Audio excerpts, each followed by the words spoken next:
Welcome to today's video. Today's video is a core vocabulary word in action. Our core vocabulary word for today is please. Please is an adverb that's used in polite requests. Now let's find the word please on our different AAC systems. On Word Power 60 Basic, from the Satilla Touch Chat app, please.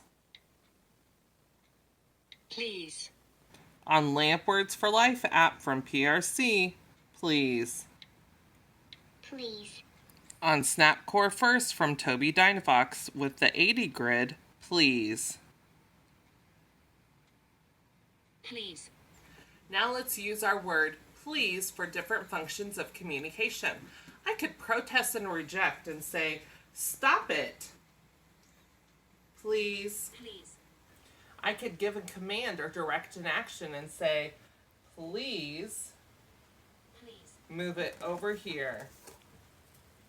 I could request an object and say, I want more apples. Please. Thank you. I could relay past and future events by saying, my mom always says that I should say, please and thank you. I could ask a question and say, can you please tell us a story? I could make a comment and say, she did not say please.